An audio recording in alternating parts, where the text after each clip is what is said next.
quel moment tu t'es dit, ça y est, je m'en fous, la tâche, je la mets à l'antenne? Parce qu'au début, tu l'as caché beaucoup. Bah, disons que c'est pas je la cachais, on me la faisait cacher. Toi, tu voulais, ouais, toi, Moi, au bout d'un moment, au bout de 6 mois, 1 an, je me reconnaissais pas. Je suis allé voir Yves Bigot à l'époque en disant, tu sais, je me sens pas bien avec ce maquillage. Et comme je le dis, au début, je humectais mon doigt et je faisais ça sur la tâche parce qu'à chaque fois, on vous met un petit coup de poudre, un petit truc en plus, parce que il y a une différence. Je te rappelle qu'à l'époque, c'était à l'époque de ce satané Jean-Luc Delarue que j'adorais, et c'était le gendre idéal. Bien sûr. La chemise blanche, le petit truc, aucun problème, il était séducteur. Et puis, de l'autre côté, on avait Christophe de Chavannes, qui était le trublion, et tout était possible. Bien sûr. Et d'un seul coup, où se placer au milieu de tout ça? Je me sentais mal, sans ma tâche, je me sentais pas bien, et je me disais que chacun d'entre nous, avait vécu quelque chose à l'école. Il y avait le petit, il y avait le juif, il y avait le cateau, il y avait le gros, il y avait le maigre, il y avait le tache de rousseur, il y avait le rouquin, il y avait le maghrébin, il y avait le black, il y avait tout ça. Et moi, j'étais la tache.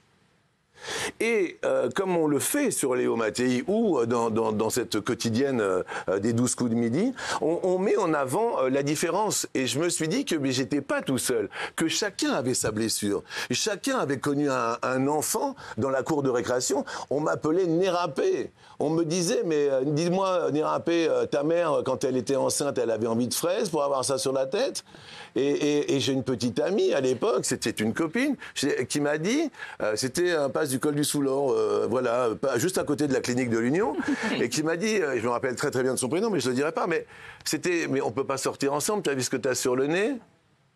Quand tu as 14 ans, et que ton prof de français te dit à l'école Saint-Joseph, l'attache au tableau.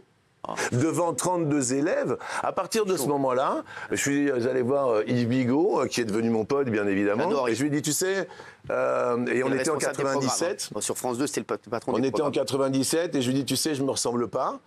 Et quand à aujourd'hui, il y a des mecs comme Slimane qui me disent, mais moi aussi, on me montrait du doigt sur ma différence. Et tu nous as donné de la force. Slimane, il était gamin quand j'étais au début à l'école.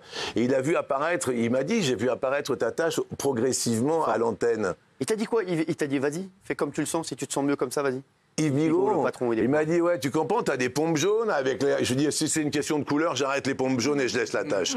Et j'avais ces chaussures jaunes pour un petit clin d'oreille, évidemment, à Coluche.